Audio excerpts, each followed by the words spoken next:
right, Molly, for more on all of this, let's bring in Tricia McLaughlin. She is the Department of Homeland Security Assistant Secretary. So, got some pictures of Alligator Alcatraz that we want to put up here because it's fast under construction. DeSantis was saying this morning on Fox and Friends, they hope to have it done by Tuesday.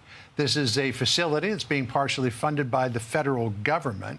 A lot of cooperation between Florida and the feds. How does this facility fit into everything that you're trying to do on a national level? Well, since day one, Secretary Noem has called on the state and local governments, hey, we need help with detention beds. That is a key operational linchpin in getting these arrests and deportations turbocharged, because we need somewhere to house these aliens until we can actually get them out of the country. So this will give us up to 5,000 new beds. Florida has been a fantastic partner in this, incredibly innovative, and we hope to see more of this from our state and local partners. But we also have to get that big, beautiful bill passed, because that's going to give us over 100,000 detention bed capacity, and that doubles what we can do.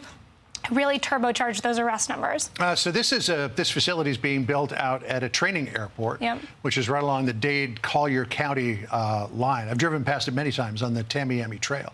Here's what Ron DeSantis said this facility is capable of. Listen here.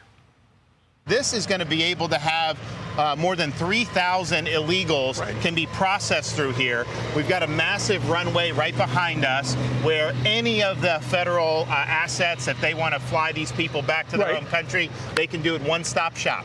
One-stop shop here. You got it all. You got the detention facility. You've got the airport. Can the federal government make good use of this? We sure can. Talk about efficiency right then and there. But also I want to talk about the funding for this. Some of it will be paid by the state of Florida, but a lot of it will be paid by the federal government. We're actually looking at FEMA to fund this through the Shelter and Services Program, which we saw in the Biden administration. That funding was bastardized to use for places like the Roosevelt Hotel, which is the place that housed Tren de Aragua, was really the base of operations there, as well as Laken Riley's killer. So we're going to take that funding and actually house these illegal aliens before we get them out the door and out of our country. All right. Not everybody's looking at this facility as the great thing that Ron DeSantis believes that it is. Alejandro Frost, Democrat from Florida, said this: they target migrants, rip families apart, and subject people to conditions that amount to physical and psychological torture in facilities that can only be described as hell on earth.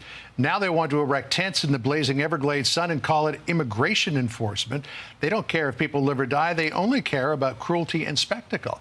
Now, we should point out that Ron DeSantis today, when he was talking to Steve Doocy, said that airport and facilities just like it are often used to stage first responders during hurricane emergencies.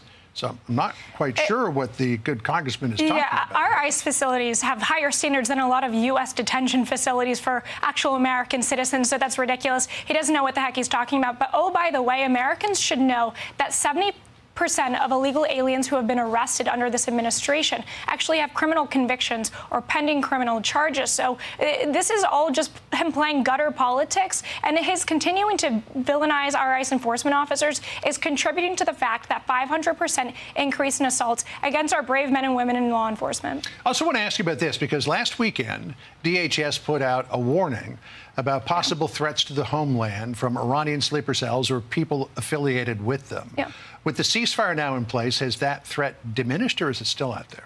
It's still out there, but there's not an active alert. So we just want people to stay vigilant. We want our law enforcement to be vigilant. But as we enter the July 4th holiday, people should be enjoying, celebrate this country. We have a wonderful, safe country, and we encourage people to go out and celebrate. And our law enforcement, our Homeland Security investigators, you know, it wasn't just June 21st with that operation in Iran. We have been on top of it from the start, making sure these Iranian sleeper cells are caught, arrested, and removed from this country. So Barack Senor is a senior fellow at the Henry Jackson Society. This is what he said recently about the threat.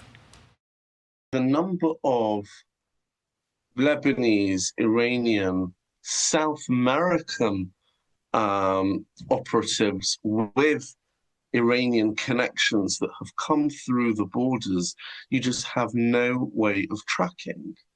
So it's a national security nightmare.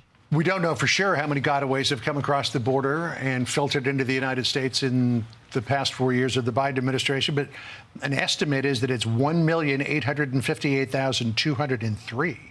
How do you even begin to mitigate the potential threat that might represent?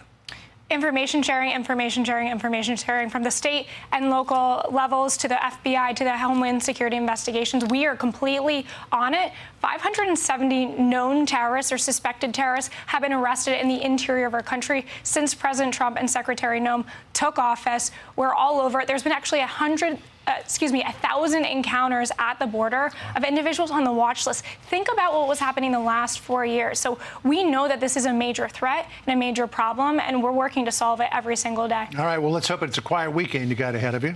Yes. Appreciate it. Thanks for coming in, Trish. Thanks for having me. Hey, it's Will Kane. Click here to subscribe to the Fox News channel on YouTube. It's the best way to get our latest interviews and highlights. And click to subscribe to the Will Kane podcast for full episodes right now.